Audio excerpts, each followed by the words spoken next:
Alright, my name is Mr. Flanagan, and Hi, my name is Mr Zubi Bradbry. we're gonna be starting our podcast and talking about politics and how shit this world is. So basically, what's your opinions on the immigrants in this country? Well, first of all, I think that Nigel Farage should not have resigned because Nigel Farage has actually stopped most of the migrants coming into the country more than Starmer has. And basically now that Starmer is officially resigning on July the 19th, that more immigrants are going to come back in as soon as Starmer leaves on July the 19th.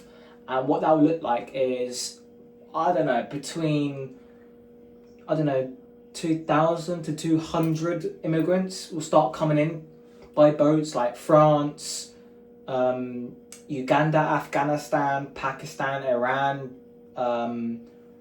We've already got some Ukraine people already living here in England because of what's going on with Russia and Ukraine at the moment. But Starmer did say that some Ukraine people are allowed in England because of what Russia's done to Ukraine at the moment. Obviously, Ukraine is slowly winning, or has near enough won the war. But because Starmer isn't resigning yet until July 19th, he is still Prime Minister, but what he's actually doing is facing on television, on BBC News, and he's actually saying and talking stuff about President Putin from Russia, saying, oh, you should bring it on, you should come try and tackle us in England. And what President Putin has said a week later, from last year, from what I could read on the BBC News websites, on the government website, that President Putin did say that we would end up going to World War III if Starmer keeps putting it up and saying that we will go to war, and Starmer's pushing that, and none of us in England want that. There's so many people in England that just hate this country because of what Starmer's done. The social media ban for under 16 to 17-year-olds, the time limit for half 8 in the evening. Yeah. Can't go on Facebook, Instagram, Twitter, X, TikTok, YouTube. Apparently YouTube's going to be banned for under 16 to 17-year-olds, even though that we little kids actually learn from it, like the history and all that kind of stuff. What do you think about YouTube with Starmer banning it? It's ridiculous. Yeah. Because over the summer holidays, if your child is off being bored out in your mind, or you don't have anywhere else to go, like a summer holiday, you can still learn lots from YouTube and learn lots from the history. You can even do maths and English and prepare yourself for your exams or whatever. And with him banning it at a certain time, it's putting your education down because you're not learning much. Let me just ask you something here. So with YouTube Kids, Starmer's not banning YouTube Kids. So more teenagers are going to try and search up history on YouTube Kids, but it won't work. Will that affect millions of teenagers and little kids trying to learn the history of over the years of what's been going on through the whole world? Just like COVID. Many years, COVID has been in the newspapers. Do you think the social media ban will be on newspapers in 2027, coming up this year? Yeah. And how would that, let me just ask you, how would that impact in 2027, late this year? Well, little kids who are doing their exams, like a biology, geography, history exam. But what about science? Even though some people say that you don't need YouTube Kids, you don't need YouTube, you don't need a social media life. You can go out, write down paper, go to libraries, look at books, but most people look at dictionaries on Google now, which is social media. Do you think they're going to ban phones as well, just as much as social media ban? Yes, and they're going to put more pressure on teachers that are actually teaching younger kids. At the moment, because they're banning other things. I'm going to hold you there. So at the moment, most schools from Ofsted have actually said that most of the schools will not be able to use their phones in classrooms now.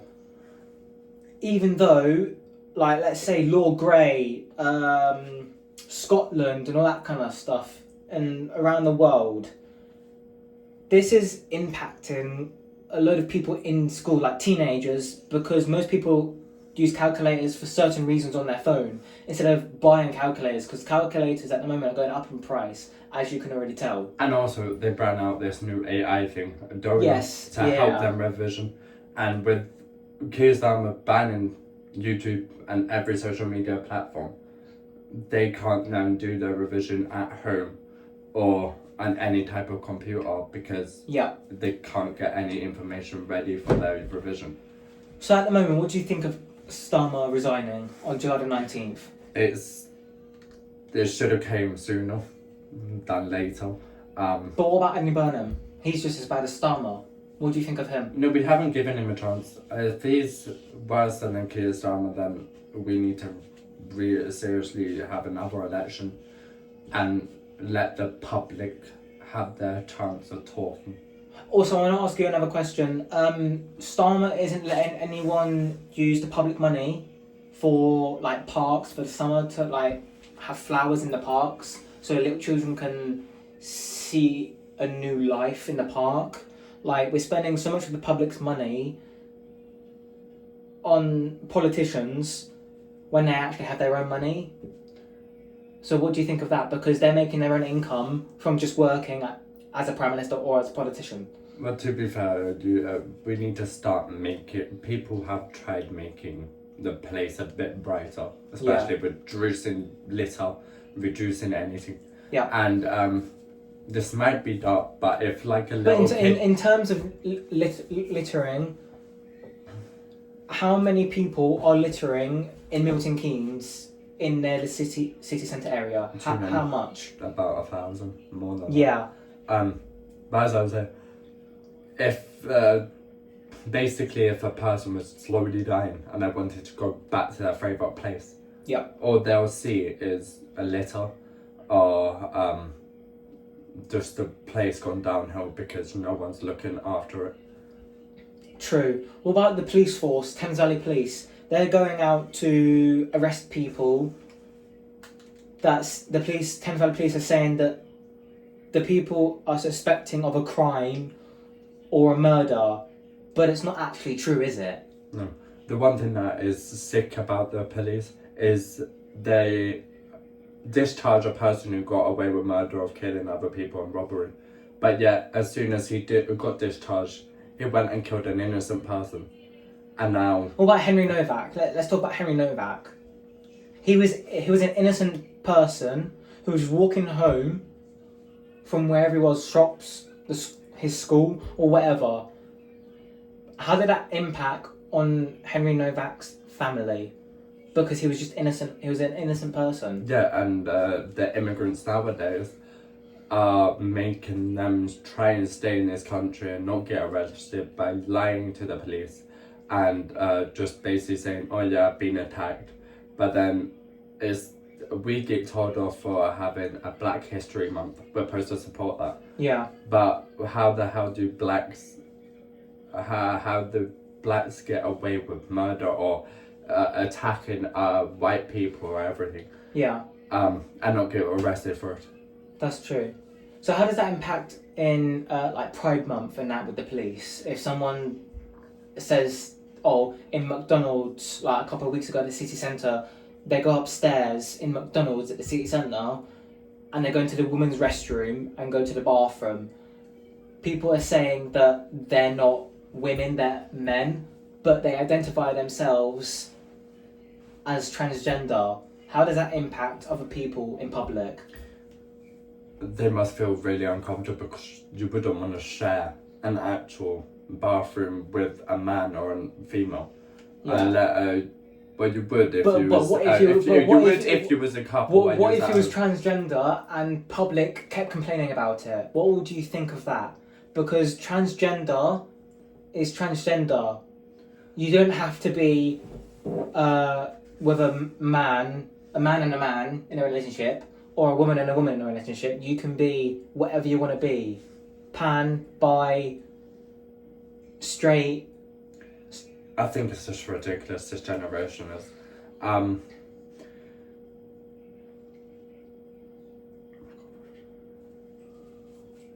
What do you think of the government? Another thing that really annoys me is. What do you think of the government building houses on top of farms where we've got less food? It's ridiculous how they must think. Even in the summer. Farmers are supposed to deliver food and help us stay alive, but then they're reducing the amount of work just to build new houses for immigrants or anyone who's coming on over. And but what about specifically in the summer? It's very hard for farmers to crop their food because everything burns on their land, and there's birds taking all all the vegetables and stuff like that. How does that impact the farmers and the government?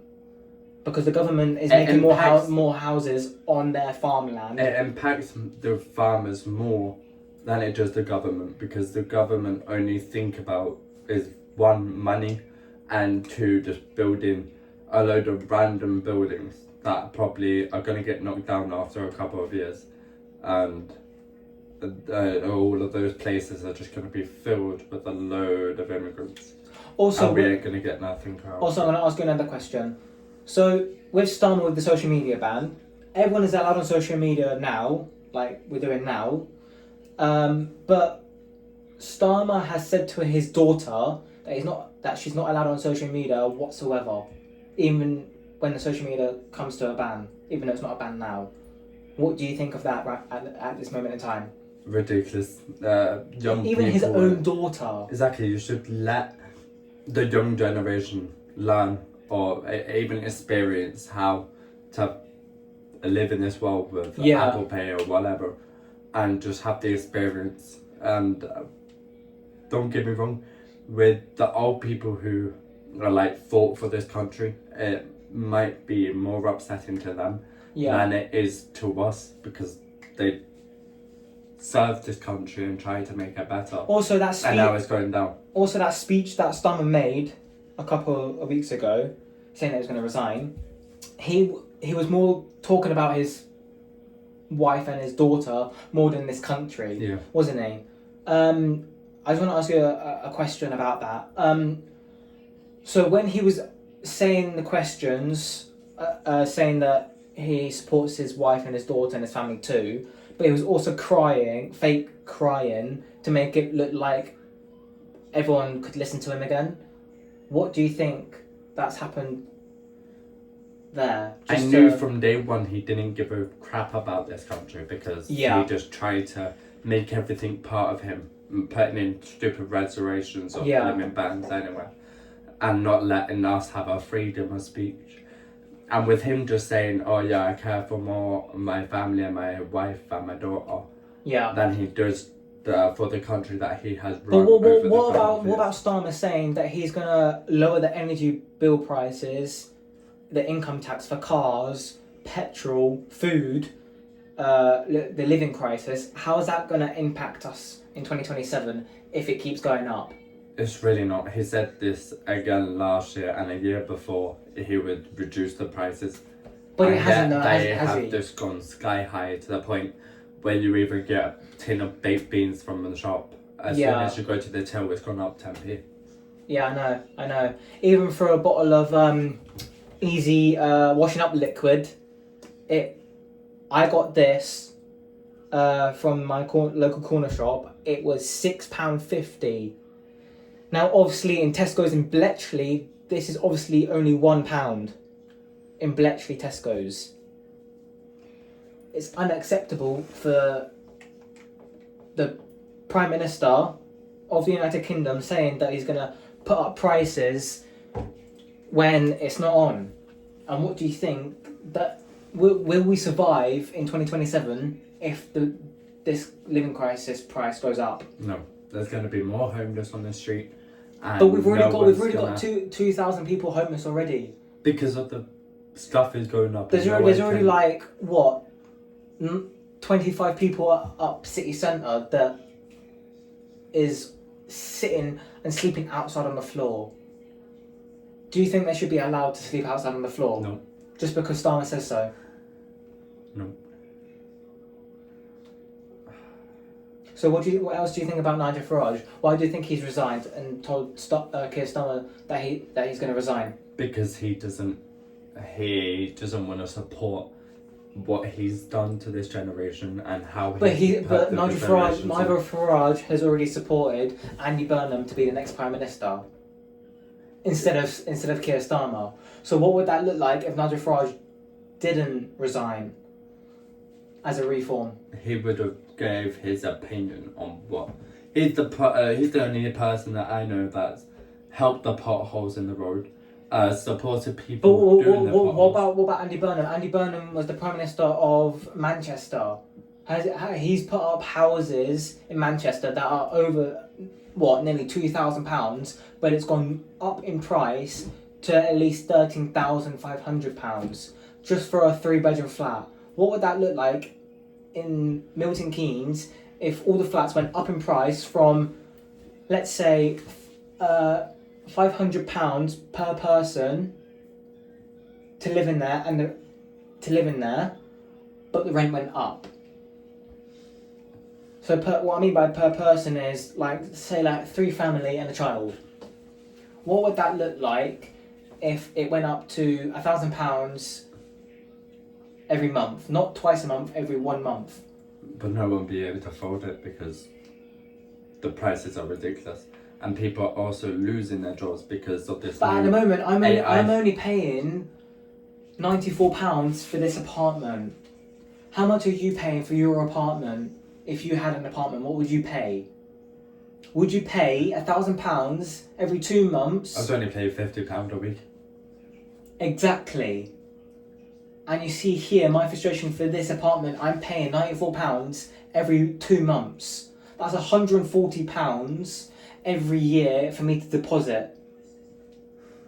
Ridiculous. And I don't even have that much money. Alright folks, we're going to take a break. We're going to take a break, yeah.